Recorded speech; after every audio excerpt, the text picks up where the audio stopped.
Hello everyone, welcome back to my channel EduMath by Mansi। Class 11 maths के chapter 2 relation and function को हम previous video में start कर चुके हैं और एक्सरसाइज 2.1 के क्वेश्चन नंबर 1 से 8 तक एनसीईआरटी के जो क्वेश्चंस हम सॉल्व कर रहे थे वो हम 1 to 8 क्वेश्चन सॉल्व कर चुके हैं। अब आज हम क्वेश्चन नंबर 9 और क्वेश्चन नंबर 10 को सॉल्व करने वाले हैं। तो question number 9 is let A and B be two sets such that n of A is 3। N of A का मतलब क्या है कि ए सेट के अंदर 3 एलिमेंट्स हैं and n of B is 2 means B set के अंदर 2 एलिमेंट्स हैं। If x, 1 y, 2 z, 1 are in A cross B find A and B where x, y, z are distinct elements. ठीक है, अब इसका सॉल्यूशन देखिए। हमारे पास क्या है, एक सेट है ए जिसके अंदर 3 एलिमेंट्स हैं, बी एक सेट है जिसके अंदर 2 एलिमेंट हैं, और क्या क्या दिया है कि x, 1 ए क्रॉस बी से बिलोंग करता है। बोला गया है ना कि x, 1 किस में है, ए क्रॉस बी में है, y, 2 भी ए क्रॉस बी में है, z, 1 भी ए क्रॉस बी में है। अब कोई भी एलिमेंट अगर ए क्रॉस बी में बिलोंग करता है मतलब वो ऑर्डर्ड पेयर है। अब ऑर्डर्ड पेयर में जो फर्स्ट एलिमेंट होता है वो फर्स्ट सेट से बिलोंग करता है और जो सेकंड एलिमेंट होता है वो सेकंड सेट से बिलोंग करता है। तो x जो है वो सेट A से बिलोंग करेगा और वन जो है वो B से बिलोंग करेगा। So x belong to A and 1 belong to B। अब y, 2 A क्रॉस B का एलिमेंट है तो y कहाँ से बिलोंग करेगा, A सेट से बिलोंग करेगा और 2 B से बिलोंग करेगा। z, 1 भी a क्रॉस b में प्रेजेंट है तो z, 1 belong to a cross b का मतलब है कि z जो एलिमेंट है वो a में बिलोंग करता है और जो 1 है वो b में बिलोंग करता है। अब आप यहाँ देखिए कि a सेट में कौन कौन एलिमेंट बिलोंग कर रहे हैं। एक तो x बिलोंग कर रहा है, एक y बिलोंग कर रहा है और एक z बिलोंग कर रहा है। x, y, z a set में बिलोंग कर रहे हैं और b सेट में कौन कौन एलिमेंट बिलोंग कर रहे हैं, 1 कर रहा है और 2 कर रहा है। तो 1 और 2 बी सेट में बिलोंग कर रहे हैं। अब एक्स वाई जेड जो है वो डिस्टिंक्ट एलिमेंट है। X Y Z distinct element है मीन्स एक्स ना तो वाई के इक्वल है ना वाई जेड के इक्वल है और ना ही एक्स जेड के इक्वल है। मीन्स एक्स तो क्या है, वेरिएबल्स है। अब इनकी वैल्यूज़ कुछ भी हो सकती है तो इसमें बोला गया है कि ना तो एक्स वाई के इक्वल होगा ना वाई जेड के इक्वल होगा ना ही एक्स जेड के इक्वल होगा, ये आपस में अलग अलग एलिमेंट है। तो जब अलग अलग एलिमेंट हैं तो सेट के अंदर हम डिस्टिंक्ट एलिमेंट्स को ही लिखते हैं। Set is a well defined collection of distinct objects. तो एक्स वाई जेड को हम ए सेट के अंदर लिख देंगे। ठीक है, अब क्योंकि एन ऑफ ए 3 है यानी ए सेट के अंदर 3 ही एलिमेंट हैं तो ए जो है वो एक्स वाई जेड सेट आ जाएगा, है ना। अगर वो बोल रहा होता कि एन ऑफ ए 4 है, ठीक है, और हम यहाँ लिखते कि a equal to x Y z तो ये गलत हो जाता क्योंकि इसने यहाँ पर बोल दिया और ये भी ना बोलता कि x Y Z distinct elements नहीं है, तब भी हम ये नहीं बोल सकते थे कि a स्ट्रिक्टली इसके इक्वल होगा। तो क्योंकि x Y Z distinct element है, ए में बिलोंग करते हैं और एन ऑफ ए 3 है इसलिए a equal to x Y z ये सही है। ए सेट हमारे पास आ गया। और बी में कितने एलिमेंट हैं, 2 एलिमेंट हैं, 1 और 2 डिस्टिंक्ट हैं ही ऑलरेडी, तो बी जो सेट होगा वो होगा 1, 2। तो यहाँ ऐसे हमने ए और बी फाइंड कर लिया है। क्वेश्चन नंबर 10 डिस्कस करते हैं। The Cartesian product A cross A has 9 elements among which are found -1, 0 and 0, 1. Find the set A and the remaining elements of A cross A. Cartesian product A cross ए के पास कितने element हैं, 9 elements हैं।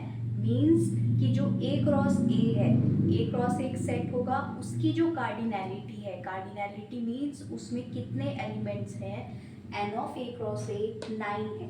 ठीक है, अब हमने कल पढ़ा था if we have 2 sets A and B और हम निकालते हैं n of A cross B. ठीक है, तो वो किसके इक्वल आता है, n of A into n of B के इक्वल आता है। तो यहाँ पर दोनों सेट इक्वल भी है तो क्या फ़र्क पड़ता है, n of A cross A निकालना है तो क्या होगा, n of A into n of A equal to 9। N of A into n of A क्या होगा, एन ऑफ ए का होल स्क्वायर विच इज़ 9। तो ऐसा कौन सा नंबर है जिसका स्क्वायर करने पे हमें 9 मिलता है? ऐसे तो हमारे पास -3 और 3 ऐसे नंबर आते हैं जिनका स्क्वायर करने पर हमें 9 मिलता है।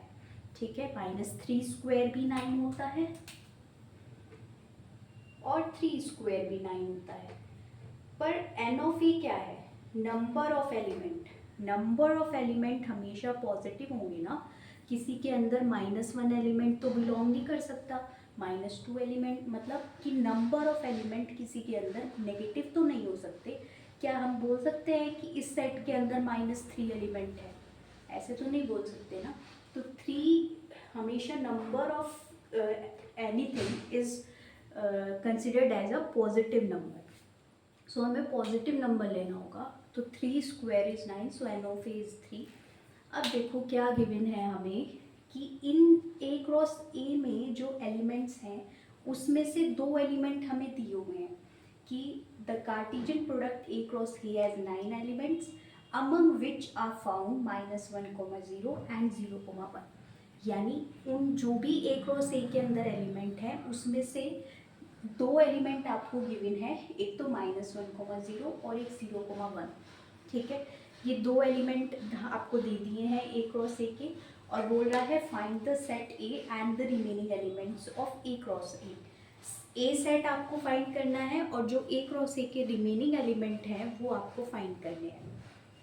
तो ये देखिए, अगर -1, 0 ए क्रॉस ए के अंदर है तो इसका मतलब क्या है कि -1 ए से बिलोंग करेगा, और जो सेकंड एलिमेंट 0, क्योंकि यहाँ पे सेकंड सेट भी ए ही है तो 0 भी ए से बिलोंग करेगा, और 0 ए से बिलोंग करेगा, यहाँ पे ऑलरेडी मैंने लिख दिया है।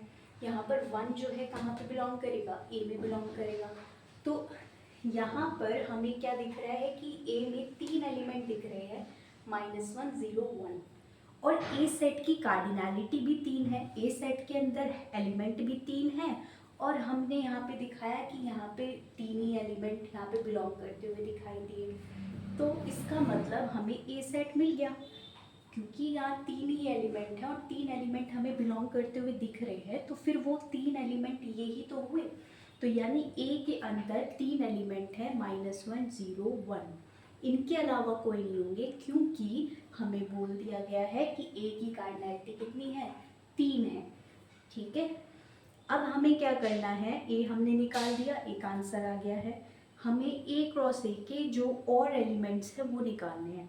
2 हमें दे रखे हैं, 9 एलिमेंट्स है टोटल, तो हमें 7 एलिमेंट्स इसके फाइंड करने हैं कि इसके अंदर और कितने एलिमेंट्स हो सकते हैं। तो आप डायरेक्ट भी निकाल सकते हो, ठीक है, अगर आपको प्रैक्टिस है तो आप डायरेक्ट ऐसे निकाल सकते हो पेयरिंग करके। बट अगर आपको प्रैक्टिस नहीं है अभी तो आप कैसे निकालोगे, मैं आपको दोनों तरीके से बताती हूँ। देखो, अगर दोनों सेट दिए हैं, एक ए और ए है ना, दोनों सेम सेट है, -1, -1 ये लिख दिया, -1, 0, -1, 0, -1, 0, -1, 0, 0, 1, 1, 0, 1, 1।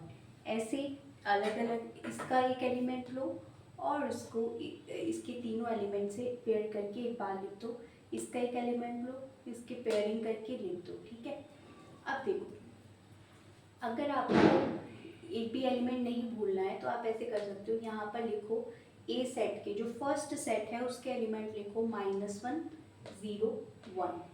अब इनकी पेयरिंग किसके साथ में करनी है, अलग जो दूसरा सेट है वो भी ए ही है उसके एलिमेंट के साथ, तो उसमें एरो लगा के यहाँ पे लिखो -1, 0, 1, 0 के साथ भी -1, 0, 1, 1 के साथ भी -1, 0, 1। ठीक है, तो यहाँ पर अब एलिमेंट लिखते जाओ यहाँ से, -1, -1, ठीक है, -1, 0, -1, 1, 0, -1, 0, 0, 0, 0, 1, 1, -1, 1, 0 एंड 1, 1। तो ऐसे अगर आप देखोगे, जैसे मैंने पहले भी एक ए क्रॉस ए के लिए बताया था, तो अगर इसमें और भी एलिमेंट होते, अगर आपको ए क्रॉस ए निकालना है तो आप इसमें भी फिर वापस से -1 0 1, तो अगर बड़े सेट हैं तो उनके लिए 3-4 सेट हैं तो उनके लिए तो फिर यही तरीका बेस्ट रहता है, आप इससे एक भी एलिमेंट नहीं बोलोगे, लेकिन ये इजी रहेगा। अगर आप इसमें ऐसे भी निकाल लोगे -1, -1, -1, तो उससे भी हो जाएगा, ठीक है। तो अब आपको क्या करना है, इसमें जो इसके रिमेनिंग एलिमेंट्स हैं ए क्रॉस ए के, वो आंसर देना था। अब देखो इसमें आपको -1, 0 दिया हुआ है और 0, 1 दिया हुआ है। इसे छोड़कर बाकी जितने भी 7 एलिमेंट्स बचे हैं वो आपका इसका आंसर हो जाएगा। तो -1, 0 और 0, 1 तो ऑलरेडी दिए हुए हैं क्रॉस ए में। आपको बाकी जो बचे -1, -1, -1, 1, 0, -1, 0, 1,